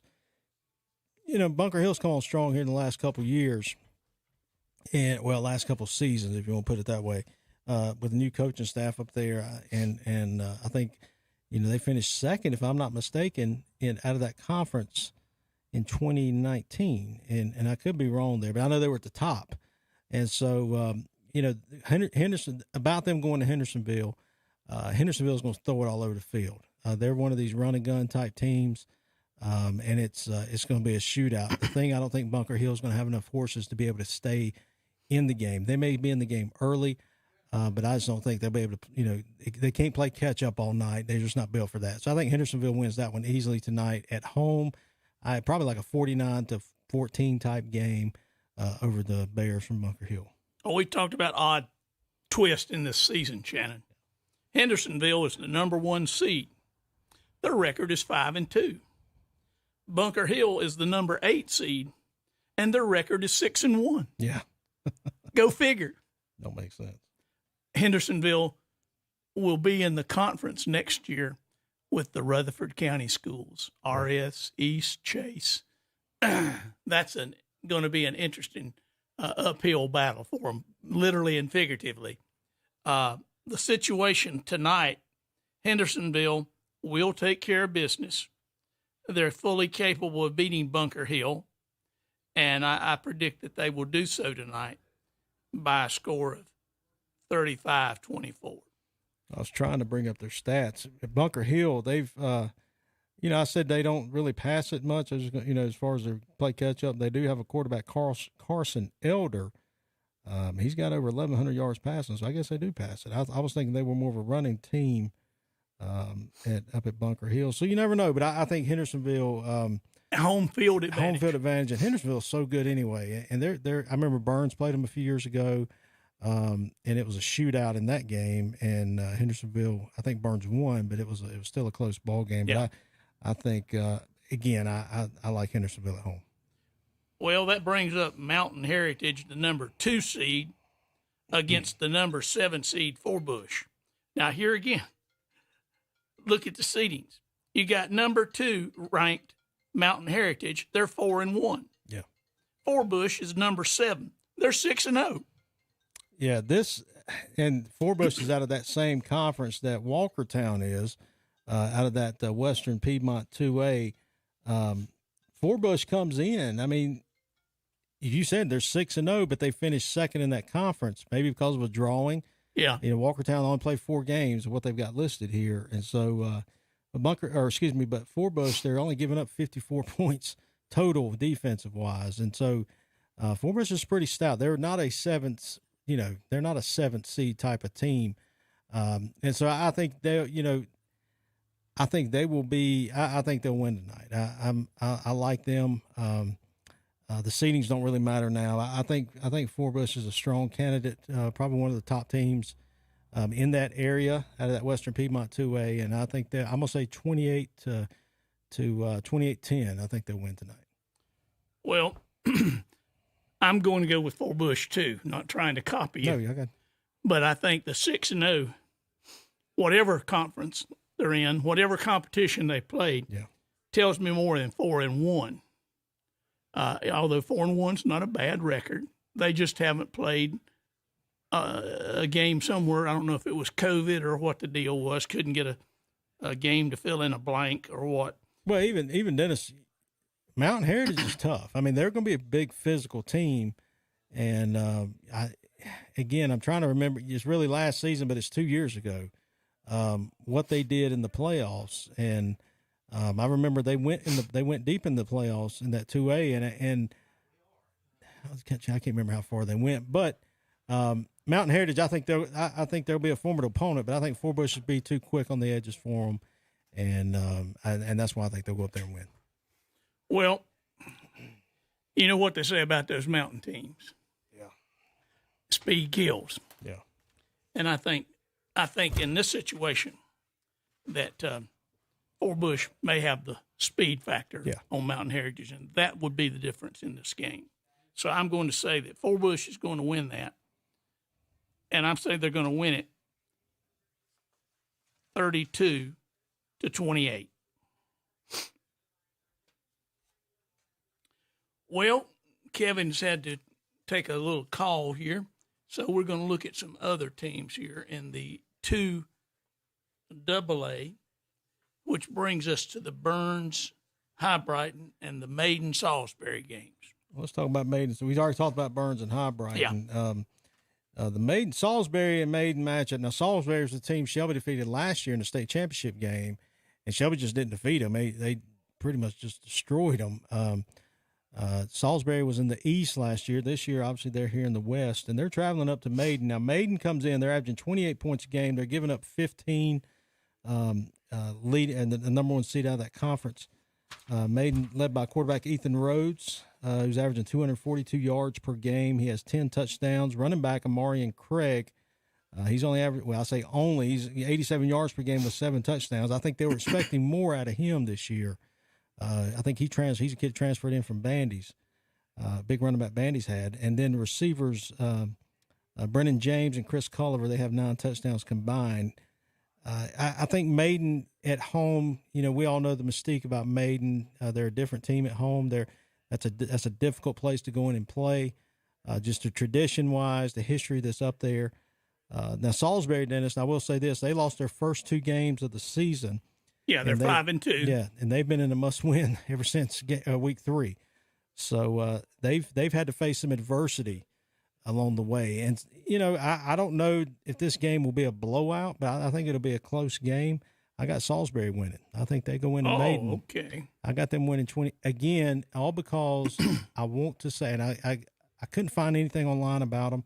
and then you have to pay to, the newspaper subscription. You got to pay to go see anything online. But if I remember correctly, they had a lot of players coming back from last year or from 2 seasons ago. And so I think they go into Maiden tonight because they don't understand probably the tradition like we do around here. Ignorance is a factor. Yeah. So that's why I think they go in there, and I think they're a team that has something to prove from that state championship game 2 years ago against Shelby. Because Shelby, like I said, they were negative yardage. It wasn't even close. And so I think that's why I think Salisbury goes in and wins this game. 28-24. Shannon, I'm going to disagree with you. And I just can't pick Maiden. I understand. Sorry, I understand. You're a Shelby guy, so I wouldn't expect you to.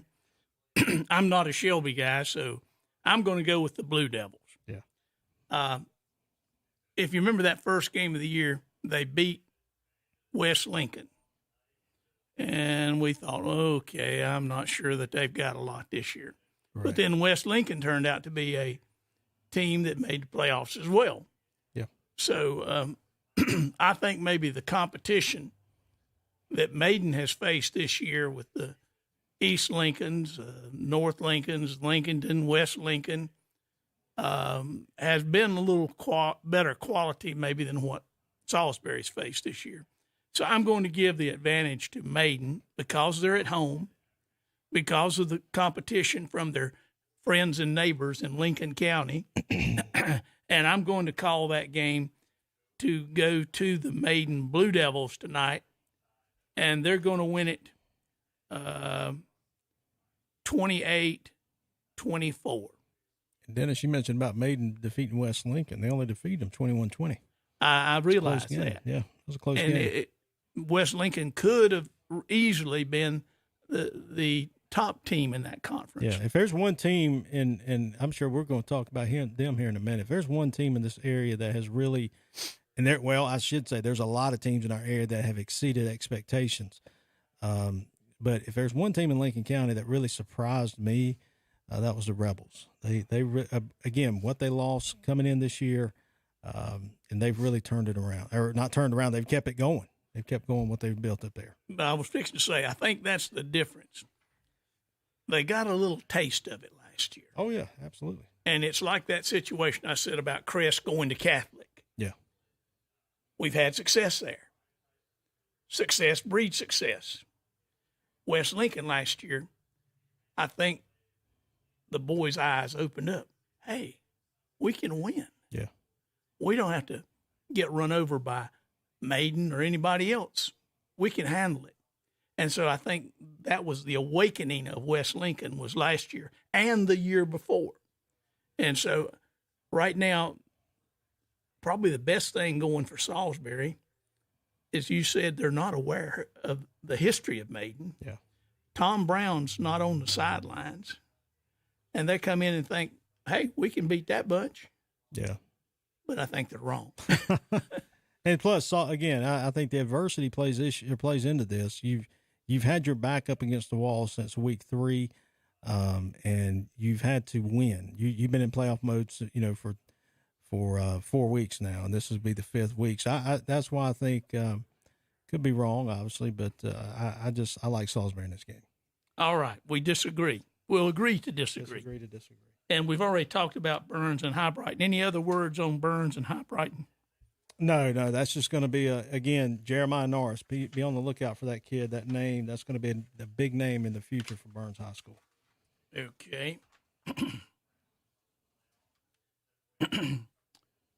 Well, we just talked about West Lincoln in a roundabout way. Yeah, we can talk. Let's talk about them a little bit more. They're playing Mount Pleasant tonight. Mount Pleasant. So Mount Pleasant comes in as champs out of the 2A, 3A. It's a split conference that's called the Rocky River Conference. And I was just looking at it. It's a very weak conference. It's been very weak this spring. They're averaging 29 points a game while giving up 10 points a game. Offensively, they're led by quarterback Ryan Tyson. He's averaging 161 yards in the air with 13 touchdowns. Running back Dalton Miller averaging 102 yards on the ground with 8 touchdowns. And receivers Bryce Parker and Max White both of them with 4 touchdowns apiece this spring. And defensively, Jacob Carver and Brennan Jones, both of them have over 70 tackles this spring. Now, West Lincoln, of course, they're the runner-up of the South Fork 2A, and they're averaging 23 points and giving up 12. Both of these teams are very similar, and they're not going to outscore you to beat you. They're just going to, they're not going to blow you out to beat you. They're just going to outscore you. So they're led on offense by quarterback Mason Hewitt. He has 5 touchdowns on the season. Running backs Grayson Barkley, Hunter Linhart, and Mason Avery lead the charge on the ground. Defensively, Mason Avery, along with Curtis Goins and Ricky Reynolds, leads West Lincoln. And Dennis, this game is going to be a battle in the trenches. You've got 2 big teams, 2 big physical teams, and who wins this battle is going to win this game. And I like West Lincoln because of their strength of schedule here. And you just mentioned that a while ago about Maiden on the Salisbury game. I think West Lincoln has played better competition out of that South Fork 2A than Mount Pleasant has out of that Rocky River Conference, that 2A, 3A conference. And I say West Lincoln goes down there. It'll be, again, it's not going to be a 40-0 type game. I think it's going to be, I've got it 17-15. Ooh. How I got 17, I don't know, but I got 17-15 West Lincoln over Mount Pleasant. 2 touchdowns and a field goal. 2 touchdowns and a field goal. There you go. Well, let's go back to the 3A and finish up where we're at. We were talking earlier about the AC Reynolds and West Rowan.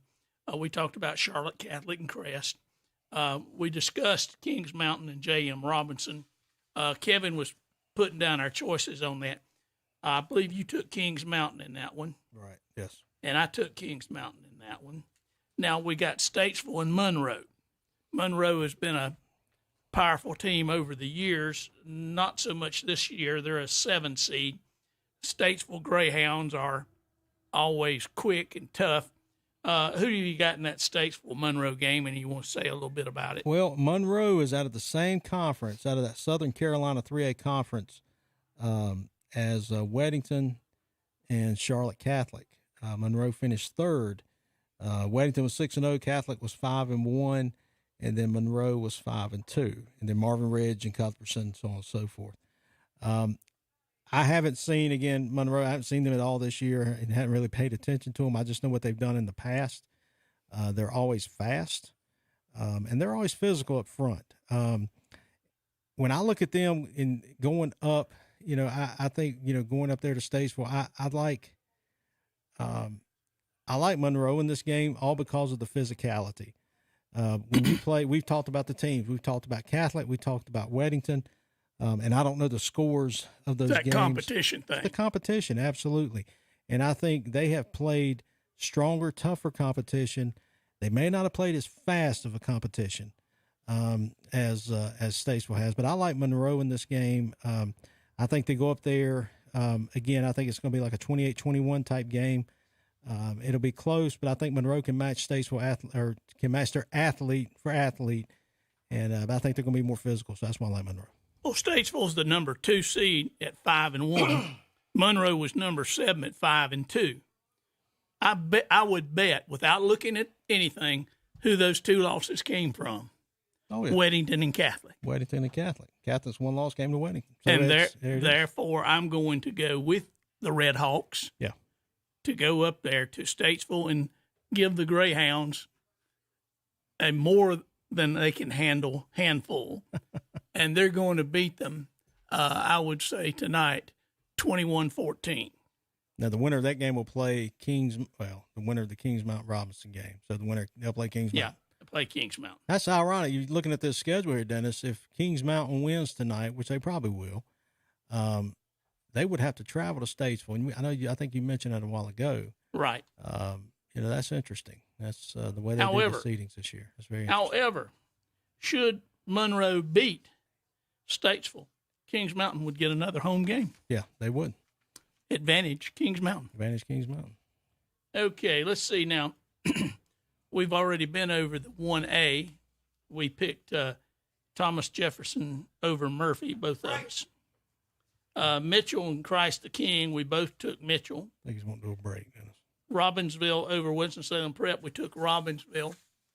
And we both, took Polk County because of the forfeit. Yeah, that was an easy one. Put that one in our win column. and we had North Rowan, both of us picking that one over Community School Davidson. And you took Pine Lake Prep, and I took Mount Airy.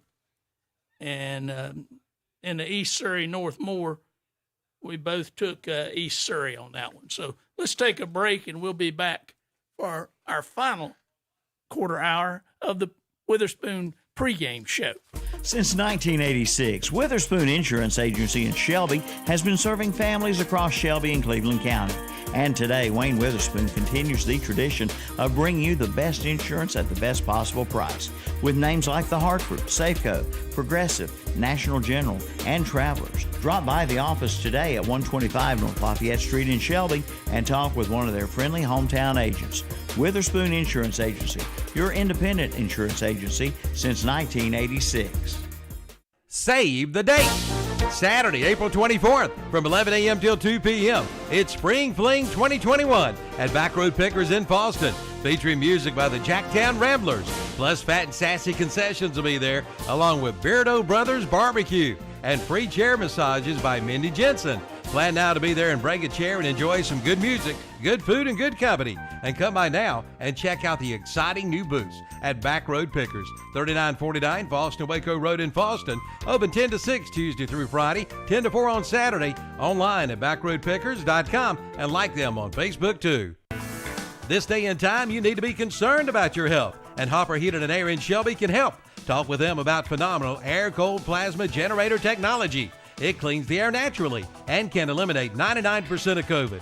Also virus, bacteria, mold, pollen, dust, dander, and odors, including smoke odors. And it's time for your preseason checkup. Book your service online for just $55. Or mention the Facebook page or WhatsAppShopper.com and get it for just $45. Or visit the website at HopperHVAC.com. Hopper Heated and Air in Shelby.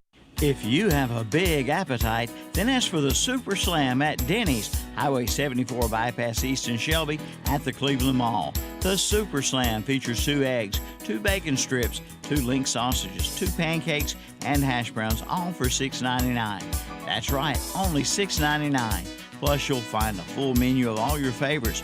Ask for the Super Slam for just $6.99 at your local Denny's, 2025 East Dixon Boulevard in Shelby, open 7 a.m. till 10 p.m. The LS Tractor difference doesn't start with us, it starts with you. You get the LS Tractor difference, which means the more tractor for your money. No one gives you more bang for the buck, and not just on horsepower. Get the LS Tractor honest pricing policy. There are no hidden costs, and you get more features that come standard on an LS Tractor. See the line of LS Tractors today at Hojo Power Equipment, 110 Grigg Street in Shelby.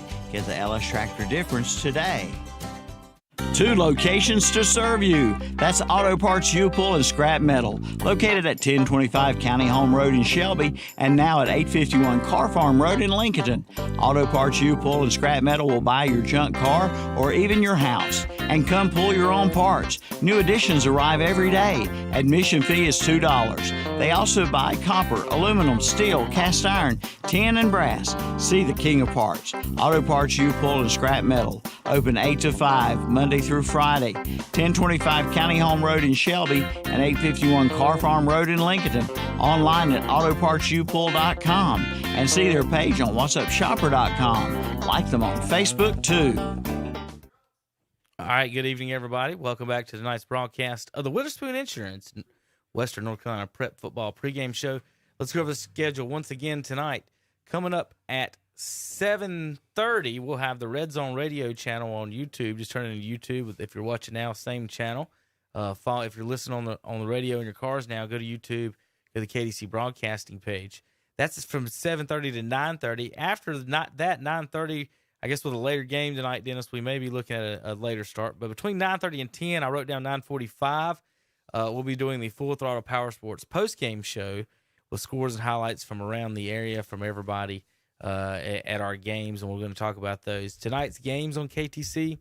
Folks, how to listen to them, go to ktcbroadcasting.com, click on the big green button. That'll bring up our audio player, then choose the radio station of your choice. West Lincoln at Mount Pleasant tonight. They've already started up their pregame. They're going to be kicking off here in just a few moments Rebels at Mount Pleasant on WLON. Matt Chapman, Logan Baker, Jason Sane up there to cover that. Then Crest Chargers at the Charlotte Catholic Cougars tonight on WOHS 1390 AM, 101.5 FM in Cleveland County. And I wrote WLN. They're on WLN tonight. Rob Roop will be up there on Twitter. Brent and Tom will be doing the game. They're in the press box. Both of our guys in the press box tonight. Nice and cozy. Good for them and good for that. Looking at the schedule, I would guess Tom Dennis used his Catholic connection on that. Is that what it was? If looking at the schedule, I would guess if the Bulldogs win, we'll be doing them next week. All right. No matter who they play. Okay. Whether it's at Maiden or home against Salisbury Stakes, we'll probably have Bulldogs football next Friday if the Bulldogs. Oh, let's hope we have some Bulldog can football. be victorious. I think they're going to play at home next week. If West Lincoln wins, of course, we'll have them.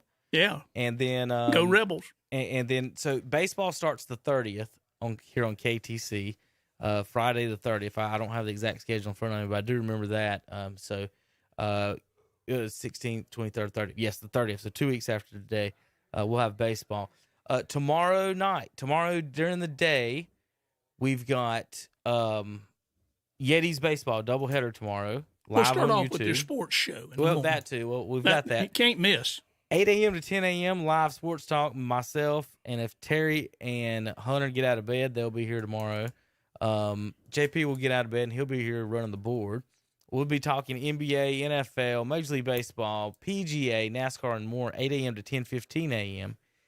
Then at 12 o'clock, doubleheader Yetis baseball on YouTube. Yetis and Guilford Tech will be this weekend, and they'll play again Sunday at noon. $5 admission, gets you up into both games, I think, and then, of course, $5 Sunday. And that's at McNair Field in Forest City. Yes, and bring your own drinks and food. No concessions. They haven't the last few games. I didn't see it, so I would say bring your own. Stop by one of the local restaurants up there on your way in, or bring your own snacks and drinks. I just want to warn you if you go and you're expecting it's not been 100% there. But either way, great place to watch baseball. We'll have that all day tomorrow against Guilford Tech. 2 hours of that after the morning show.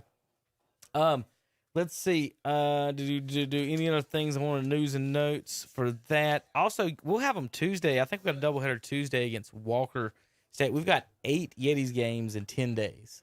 And some of those are doubleheaders. Who's broadcasting those? Are you doing them? Myself and Jason Sane, and Andre's running camera. Tanner Halbert's been helping out, either camera or taking pictures. So a little bit of everybody up there. I just wish the field wasn't 45 minutes away. That's just the hard part from where we're at and everything. That, it's not it's an all day event for us to go up there. It'll be a lot easier when it's a 10-minute drive to Cleveland Community College. Yeah, well, speaking of the Yetis, they have a new coach over there, don't they? Yes. Tyler and if Dawson. you wouldn't ask me, Dawson. Tyler Coach Dawson has been promoted to the coach as of right now for the Yetis. And about Dawson, he was a high school kicker in Virginia. Was a number one high school kicker his senior year in high school. He kicks barefooted. Wow. And then he looks like a kicker. He's tall and skinny. He is. Calvin says they're ready. Are they ready? Yeah, they're ready. Hey, folks, they're ready on the radio. We're going to send it out to Charlotte Catholic. Let's say goodbye here, then let Calvin and Tom do their thing and get set up. Okay, see you then. Well, folks, thanks for listening to the Witherspoon.